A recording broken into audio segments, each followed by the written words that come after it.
packs, solar ovens, gun safes, and a host of truly unique stocking stuffers. In these hard times, why not give a gift that really counts? A gift that could truly make a difference. Go to offthegridchristmas.com and our Christmas video highlighting perfect gifts for the Off the Grid fans in your family. Unbeatable gear, unbeatable prices, no more searching. Offthegridchristmas.com. That's offthegridchristmas.com. Tracks of political talk. Alex Jones on the GCN Radio Network.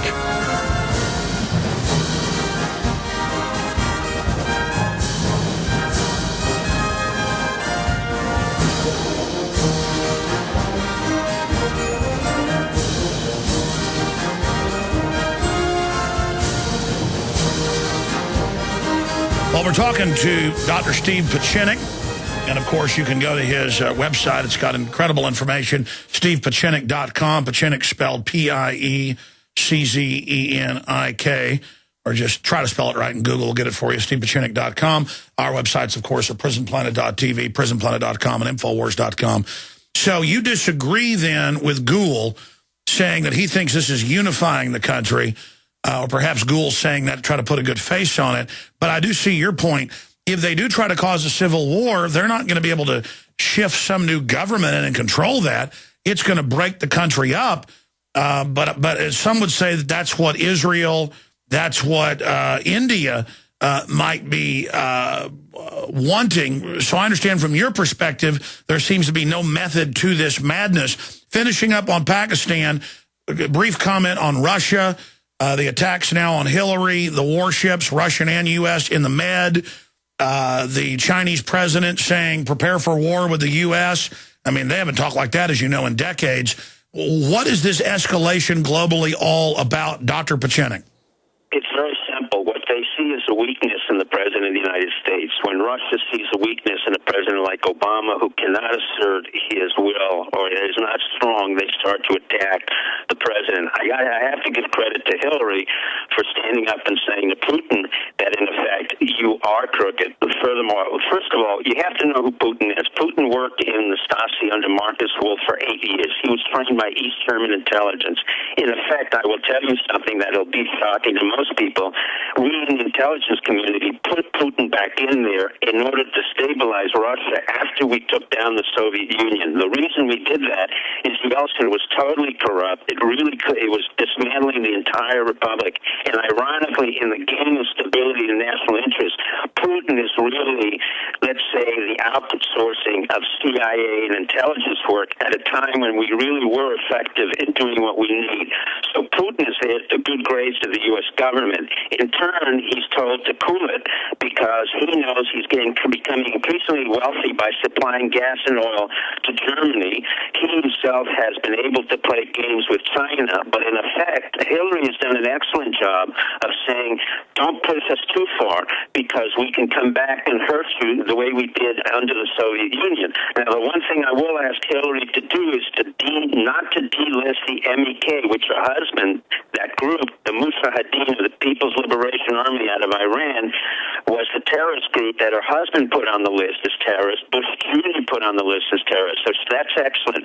China, in turn, is having an economic problem. They're not exporting as much as they can. They have to pay more money for their middle class, and they're having over 75,000 riots a year, which they should have. And actually, the Chinese middle class and students are being thrown out because there's not enough work for them. And I would say to my Chinese compatriots there to continue to fight the Chinese government. The Communist Party is encroaching, as the New York Times showed very well, into private entrepreneurs. So what's happening is, in order to distract the attention away from China, they're trying to project their force structure into East Asia. And we, in turn, correctly are moving our naval bases, the CPAC, that's Command-in-Chief of the Pacific, we're moving all our naval assets into the Straits of Malacca, the China Sea, in order to deny access access to the Chinese transport system so that if they get out of control, because there's an area called the Spratly Islands where there's a lot of oil, and China has illegally claimed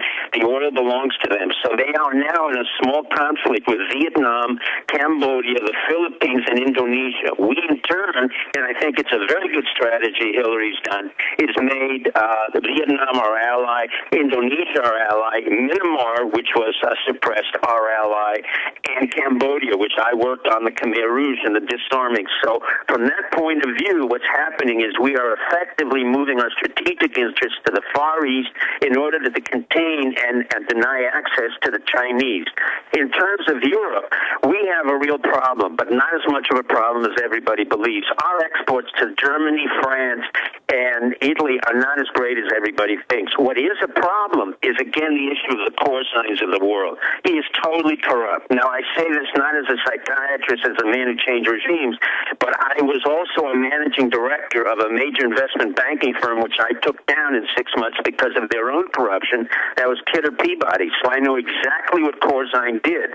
He did off-balance sheet accounting, which means that what the Senate is looking at is on the PL, profit and loss statements, and the balance sheet, the official. What he did was unofficially take all the monies from our farmers, our hard-working farmers and American citizens, use that $600 million to invest in high-risk, 37-to-1 ratio risk. In other words, if I put in $1, I'm betting on $37 that I can make money on it. And he risked it on sovereign debt on an off-balance sheet accounting. That means if you and I did that, you and I would be in prison. Corzine must go to prison. There is no ifs, ands, and buts about it. I speak as a former managing director, as a former gunslinger in the private industry, and you know very well, and as a former individual who brought in the head of the SEC to clean out a guy named Gary Lynch. Corzine must go to prison. If he does not go to prison, it will be an indication to our farmers, to our citizens, that the system is so corrupt that not even the most corrupt of all of them will be exonerated. So we have a problem here. And if our judicial system can't handle it, our legislative system can't handle it, then the people of the United States, the farmers and the American people, must handle it personally, because he is corrupt. All right, Doc. Doc, we're out of time. Hopefully we can get you back up next week for an update. I'll come on next week. I like it. Thank you very much, Alex, and thank your audience. All right, thank you for coming on with us. Wow. Yeah, I mean, if Corzine can get away with leveraging $600 million to now $3 billion missing and say, I don't know where the money went, I mean, that's ridiculous. He was the CEO. And for the first time in the mercantile's history, just say, the money's gone, you're not getting it, most of you. And people's private accounts of companies they bought, and then they looted the accounts. Just amazing. If they can get away with that, the sky's the limit. Now, we have seen a giant homeland security movement in this nation to demonize patriots, people that prepare, people that homeschool. It's already done. The die's already cast. I mean, the Justice Department has now been caught, and it's been confirmed, in perjury, shipping guns themselves to Mexico, not just selling them out of gun shops, to destabilize Mexico, to take control of other drug cartels, and to then blame the Second Amendment. That's CBS News, New York Times. They are criminals. So the sky is the limit. And I've told you this for years. The banker bailouts, what's happening in Europe, they're going to implode the world economy to bring in the world government. You've heard Lindsey Williams. You've heard Gerald Celente, Max Kaiser. You've heard Steve Pieczenik. They all agree. Dr. Paul Craig Roberts, Bob Chapman, Ron Paul. Collapse. Collapse by design. And so I get up here. Many revolutionaries finance the revolution by robbing banks or by robbing stagecoaches in the old days. The Founding Fathers did that, you know, by taking British ships. We don't do that. We use the free market system, promoting things I believe in, to fund the nightly news, the daily radio show / TV, the award-winning films that reach tens of millions apiece, the websites that reach millions a day now, with the truth. We don't do like the communists and others, you know, in modern times, out robbing people to fund themselves. I promote things I believe in. And now Everybody's getting into the food business. It is hysterical. I listened to San Antonio radio. I listened to 2 radio stations this morning. San Antonio AM, in between listening to voice messages. And then I tuned to 93.7 KLBJ and heard an ad for a storable food company saying, don't end up at the FEMA camp. Basically, never stand on a bread line if you own your own bread, taking everything that, Steve Shanks basically put out over the years and saying it. I mean, that means it's at all-time proportions when everywhere I tune and on TV I see storable food. The funny thing is, we're not going to be mean and say the companies. Most of these companies you see out there are either selling old food or foreign food that's still somewhat old, or they're trying to get Steve Shank, who's got the biggest factories, the biggest outfits in the country, to have him produce for him. And he's so busy, he's like, no, I'm not doing it. And a lot of people claim they're the oldest or they're the best. No, Steve Shank is. I've looked into it. And he's where I've gotten my storable food. I bought at other places and it had MSG or weird stuff or was made in China. Just incredible. I get my storable foods from efoodsdirect.com. Now, I didn't get him on today. I got him on to be an informational expert for us because of what's happening in the country, and then I automatically turn into a food pitch. Because with my sponsors, I believe in them. I promote what I do. Gold, silver, food, guns, pro-family. I mean, I homeschooling, I do it. Whatever you hear me promote, I do it. Except for one area, because some things we can't buy that aren't made in Mexico or somewhere else. Most of our products are made in America. Some aren't. Or part of it isn't. The glue for the DVDs is made in China. Sorry, they don't make it anywhere else. Stuff like, yeah, they're made in the U.S., but part of it's from China. The point is, I walk the walk, I talk the talk, and then when I talk the talk, I walk the walk. So I got Steve on. We'll have him this segment, the next, and then into 8 after. So part of a segment, then 2 others, because I got him on a little bit late here. I called him and said, please come on. Because, we're getting calls from people saying that they're calling you and all this stuff because of 2 different news articles I've got here in front of me. Here is News Channel 5.com, one of the big TV stations there in Tennessee, in Nashville. And it says that for emergencies, they're doing door-to-door assessment for disaster preparedness. And our contacts in Tennessee have confirmed, they won't say what the 22 questions are, but it's, do you own firearms? Do you have storable food? The news says they ask 22 questions, but then don't tell you the 22 questions. So we know. So we have this article. Then Stuart Rhodes is confirmed. He knows the name of the place. They don't want to be public. It's a small Mormon cannery, where they sell storable foods. People can bring their own, farmers, and get it stored because they believe not just in selling you food, they want to teach you how to do it, which everybody used to do. My grandparents on my dad's side, canned till the day they died. And I guess that's weird and evil, but that's what, the grasshoppers don't store food. The ant does, and the ant survives. But continuing here, any frontier stock are into storing food. It's just, it's fun to do. It's good to can your own food, and you do it.